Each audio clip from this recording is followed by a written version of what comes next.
Эми Гүлжигит бул менин оюмча көрүүчүлөргө эң биринчи эле кандай максатта каяка колдонобуз деген вопрос келсе керек. Мен дагы эле көрүп бул эмне кылат экен, каяка деген суроо келди да мага. Интернетте деле жүрөт, сасналар менен салыштырып, карагайлар менен салыштырып, саснадан караганда 3 эсе жүктү көбүрөөк көтөргөн видеолору жүрөт. Көбүнчө теректерди тигип көнүп калганбыз да. Демек теректин ордуна ушул нерсени тиккен болсок, бир канча эсе жакшыраак болот окшойт да. Менин карышта жетпейт экен да, 1 жылда. Терек мисалы мынчалык өспөйт. Терек 1 жылда өссө бир 3-4 метр өсүшү мүмкүн. Мондай кылып жаткызып туруп эле, мисалы где-то ушундай ортолоруна жаткызып туруп, үстүнө топурак таштап коет. Жастын акырында, майдын акырларында тигилген көчөттөр.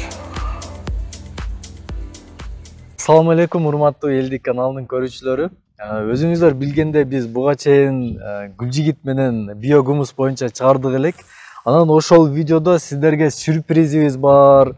Кыргызстанга бир жаңылык алып келдик. Өзгөчө бир дарактар келди, өсүмдүктөр дегенбиз. Мына ушул мен айткан бул карагайдан да күчтүү дейт. Павловня деген өсүмдүгү мына ушул экен, урматтуу көрүүчүлөр. Видеону сөзсүз түрдө акырына чейин көрүңүздөр. Биз сиздерге буну кантип өстүрсө болот, анан эң негизгиси кандай жактарда колдонсок болот, кандай пайдалуулугу бар, ошол боюнча сиздерге бир сонун видеону тартууламакчымыз.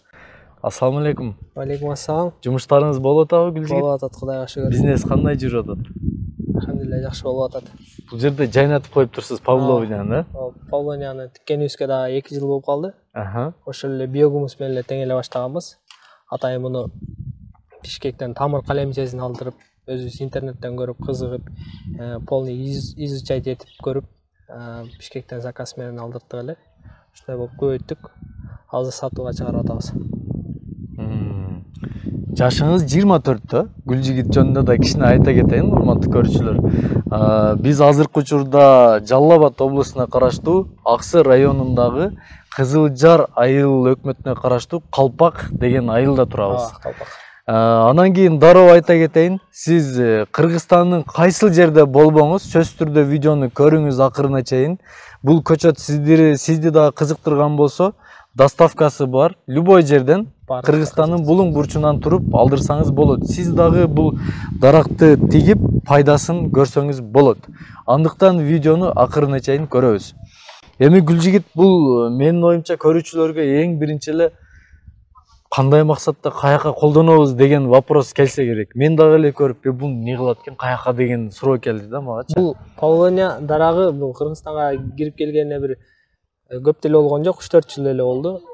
Жаныбыздагы кошуна Өзбекстанга деле кирип келгенине бизден эртерээк кирип келген. Алар да уже жетилип, алар уже буларды иштете баштады. Мебелге, строй материалга иштесе болот.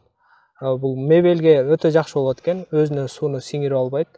Азыркы могу терек, карагайлар буралып кетет го, кургаганда. Булар буралбай, ошо кандай кесилген болсо ошондой болуп туруп, анан могу баняларда деле жана парларда тегиз сыйдан такталар менен жасалган отургучтар болот. Ошолор да ошол Павловнядан жасалат экен, өзүнө сууну сиңирип албайт экен. Бул карагайдан да күчтүү дарак окшойт, Интернетте деле жүрөт, сасналар менен салыштырып, карагайлар менен салыштырып, саснадан караганда 3 эсе жүктү көбүрөөк көтөргөн видеолору жүрөт. Ушул эле Павловнянын материалы. Бирок чындыгында бул мындай катуу болот окшойт. Мен азыр кичинекей мынанчалык бир көчөтүндө мындай кылсам сындыра алган жокмун да. Мындай жесткий болот экен, Бул ошол мындай жеңил, анан мындай бышык ийилет, бирок көп сына бербейт экен да. Мындай амарыз береби же кандай. Ошо материалы мындай бекем болот экен.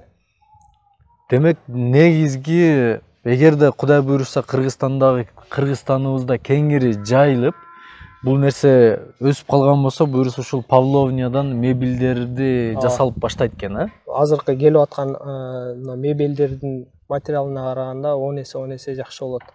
Азыр жасалма материалдардан мебелдер жасалып атат. Ал бул таза натуральный жыгачтан жасай турган болсок, өтө бекем, өтө сапаттуу мебелдер болот. Эми булар канча күндүк Булар былтыр жайында тигилген, стаканда Аха. жайында жерге тиккенбиз. Былтыр дагы көчөт кылып чыгарып, былтыр кечирээк тигилген булар. Ошондо 1 жыл боло эле окшойт да буларга. Жайында болгон болсо 7-8 ай болуптур да. Булар август, октябрга чейин өсөт. Көбүнчө теректерди тигип көнүп калганбыз да. Терек. Демек теректин ордуна ушул нерсени тиккен болсок, бир канча эсе жакшыраак болот окшойт да. Терекке караганда 2-3 эсе батыраак өсөт. Анан материалы дагы 3-4 эсе кымбат. Терекке караганда анча салыштырмалуу. Кошуна эле Өзбекстанда уже даяр болуп калгандарын $200, $300 сатышып атат. 5-6 жылдык даракты. Мынабы канча жылдык Гүлжигит? Мына ушул чоңго чута. Бул деле 1 жылдык. Бул ошол павлония тигилгенден кийин бир технический срез кылынат, астынан кезилет. Бул былтыр мондай болуп өскөн, астынан жазында кезилген, бул жастан бери өскөн 1 жылдык результаты. Мындай кылып көрүнөт экен видеого.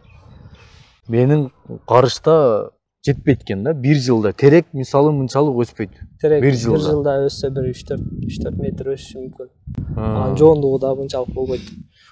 Бул анан ошол мисалы терекке окшоп мындай болуп өсөбү? Чоңоюп, Бул теректен дагы өтө жоон болот, чынар, ошол сыяктуу жооноруп кете берет. 5-6 жылда уже буга адамдын кулачы жетпей калат деп Өзбекстанда мисалы, мен көбүнчө Өзбекстандын видеолорун көрөм да, алар бизге караганда бир 3-4 жыл алдын баштаган. Аларда уже 5-6 жылдыгы адамдын кулачы жетпей калат деп видеолордо жүрөт. Достор, эми бунун мисалы кандай суроо келиши мүмкүн? Кантип буну мисалы уход кылыш керек? Суу кандай ичет? Кандай жерлерге тигиш керек? Кайрак жерге болот деген суроолор менимче любой эле кишиге келсе керек.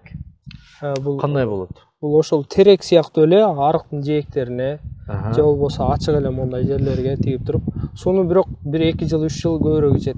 Тамыры чоңойгонго чейин, мисалы могу 1 жылдан кийин уже сууну азайтып, азыраак берсе да болот. Тамыры чоңоюп жайылганга чейин сууну көбүрөөк ичет. 1 жумада бир коюп турса болот. Кайрак жерлерге деле тамчылатма суу менен тиксе болот. Сизден алып кетип уже тиккендер барбы? Былтырдан бери өстүрүп уже бак кылып. Биз былтыр дагы булардын тамырынан, булар негизи 2 жол менен көбөйтүлөт. Уруктан анан тамырынан. Уруктан көбөйткөндөрү жапайы сорттор өсө берет, гибрид сорттор уруктан жапайы болуп кетет же өспөйт. Тамырдан өстүргөн бул ошо таза гибрид сорт болуп чыгат. Сиз таза кылып өстүрүп атасыз да, Тамырынан азыр Павлониянын нефте сортундагы көчөттөр булар, гибрид сорт. Азыркы күндө эң жакшы сорту. Ошол тамырынан атайын кыркып, стаканга салып, аны өстүрүп, анан клиенттерге берип атабыз. Өзүбүз да ошондон тигип атабыз. Анан тамырды дагы эсли мен стакандагысын албайм же болбосо тамырдын өзүн алам дегендер болсо, тамырдын өзүн дагы кыркып, Кыргызстандын Кеминге чейин салдык бул жагы. Ошо тамырды кыркып, даярдап, доставка кылып атабыз. Салып берип атабыз. Сизден эми биздин көрүүчүлөр көрүп, кызыгып, алар дагы алабыз деген болсо, сиз несин ошондо көчөтүн сатасызбы же тамырын сатасызбы? Ала турган адамдар болсо, мисалы көбүрөөк ала турган болсо, мен акчам жетпейт эле, азыраак эле десе, тамырды сунуштайм. Тамыр арзаныраак болот. Өзү өстүрүп тиксе болот. Өстүрүш проблема болбойт да, кыйналбайт, оңой эле өстүрөт. Өстүргөн чем өскөнүнө караганда эми кичине иш бар аны деле өстүрүп, ысыкта парник кылып дегендей. Если даярын алам деген болсо, даяр деле бизде апрелдин 15-теринен кийин чыгып калат стакандагылар. Буюрса азыр өстүрүп атат экенсиздер. Апрелдин ортолору көчөтү болуп чыкканда алса дагы болот, Болбосо мага чейин уже азыр менимче время, убакыт го дем уже тамырын өстүрүп баягы башташ керек, азыр тамырды уже стакандарга салып өстүрүп атабыз. Анан кийин мисалы көрүүчүлөр келип сизден алам деген болсо, кандайдыр бир суроосу болгон болсо, телефонуңузга чалса, айтып бересиз, Полный айтып беребиз. Секреттерин мисалы балким суугаруу жагынан же бир жагынан бир мунун дагы бир эмелери болушу мүмкүн турабы? Анан если жок, мага 1 жылдыктары керек дейт болсо, былтыр кечирээк эле тигилген көчөттөр ушулар эле. Буларбы? Булар деле ошол эле сорт, кечирээк тигилген. Буларды деле сата беребиз. Бул тамыры менен, аппарат тамыры тигет менен. болду. Бай обычный биз көчөт тиккендей эле. Апарып туруп тигип, астынан кезип коет.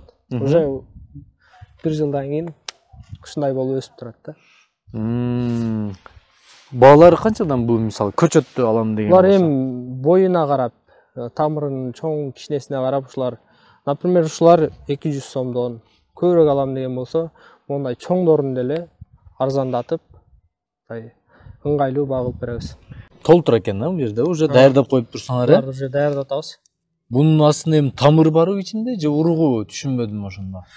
Бул өстүрө турган болсо, мисалы бизден тамыр алып өстүрөм десе, биз өзүбүз кантип өстүрүп аткан болсок, ошентип эле үйрөтөбүз. Мондай стакандарды сатып алып эле, мисалы любой эле жерде бар болуш керек, клёнка стакандар. Алып туруп, биогумуспу же чириген көңбү, кичине топурак аралаштырып туруп, ушундай мондай кылып жаткызып туруп эле, мисалы где-то ушундай ортолоруна жаткызып туруп, үстүнө топурак таштап коет. Үстүнөн жанынан өсүп чыгабы ушинтип, же бир жактарынан? Бул тамырдын жоон жагы өйдө өзү болот да. Бунун азыр кайсыл жагы өйдө экенин билбейбиз. Ошон үчүн жаткызып туруп тигип койсо, любой жеринен өзү көгөрүп чыга берет.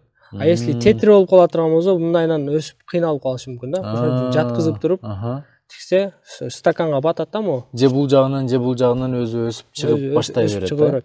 А если бизге тамыр эмес, мондай стакандагы даяр готовый керек дейт турган болсо, бул апрелдин аяктарына уже булар да даяр болуп калат. Достор, бунун ичинде азыр өнүп атат экен, Видеого да кошуп сиздерге көргөзүп коебуз. Өсүп чыккан эмес, жашыл болуп кадимкидей баягы помидор көчөт деп коелучу, ошого окшоп чыгат экен, Кичинекей болуп, по-моему, мынанчалык где-то. Бадыраңдын көчөтүнө окшошуп кетет. Бадыраңдын көчөтүнө окшоп. Ошону алып бараткенсиздер дагы тигесиздер. Болду. Азыр эми бул жерде гүл жигиттерде даяр экен. Өнүп атыптыр. Канча убакыт ошону апрелдин ортолоруна даяр болот экен. Анан гүл жигит бул мисалычы бизде багбандар көп да Кыргызстаныбыздачы, бактарак менен серьезный алектенгендерчи. Анан кийин азыр сиздин видеоңузду көрүп, балким бир байкелер, эмелер чыгышы мүмкүн. 1 гектарга тиксем кандай болот? 50 сотикке тиксем кандай болот? Анан пайда киреше жагы дагы чоң роль ойнойт да. Канчалык деңгээлде ушул болуп кете алабыз. Мындайча айтканда. Буну Полония көчөттөрү 5-6 жылда уже жетилип даяр болуп калат. Мисалы 1 гектарга тиге турган болсо, 1 гектарга 3/3 же болбосо 4/3 кылып аралыгын ошондой кылып тиксе, мисалы бир 600 ашыгыраак, 700-тün тегерегинде көчөт батат. Ал ар бири уже 5-6 жылда жетилип, мо өзүбүздө деле кошуна Өзбекстанда деле уже алар да чыга баштады. Ошого көбүнчө ошолорду мисал кылып атам. Бизде эми келип аткан үчүн бизде даяры уже чыга элек. Аларда уже $200, $300 өсүп турган эле даракты, бир эле түп даракты $200-300 сатып атат. 5-6 жылдык даракты. Ал эми ошондон бир миңди тигип кое турган болсо, бул жылда өзү чыга берет. Мисалы бир тиккенден кийин жылда тигиш шарт эмес. Бир тигип коебуз, 5-6 жылдан кийин кесип саласыз, да уже 5-6 жылдан кийин да өсө берет. Сизге гүл жигит чоң рахмат. Дайым бизди чакырып, ушундай алтындай болгон убактыңызды бөлүп, биздин көрүүчүлөрүбүз үчүн сонун маалыматты бергениңиз үчүн Алла разы болсун. Сизге да рахмат. Баштаган ишиңиздер, жасап жаткан ишиңиздер дагы да өссүн. Кыргызстаныбыздын ушул Павлония дарагы аябай кеңири жайылып, буюрса Карагай жана башка чет жактан алып келбей, ушул сиздер тиккен Павлониядан мебелдер жасалып, Кыргызстаныбызда аябай бир мындай болуп кетейли. Айтканыңыз келсин. Рахмат. Сиздерге да урматтуу көрүүчүлөр чоң рахмат убактыңыздарды бөлгөнүңүздөр үчүн. Биздин видеолорубузду көрүңүздөр, каналыбызга катталыңыздар, лайкты басыңыздар, комментарийди жазыңыздар. Көрүшкөнчө.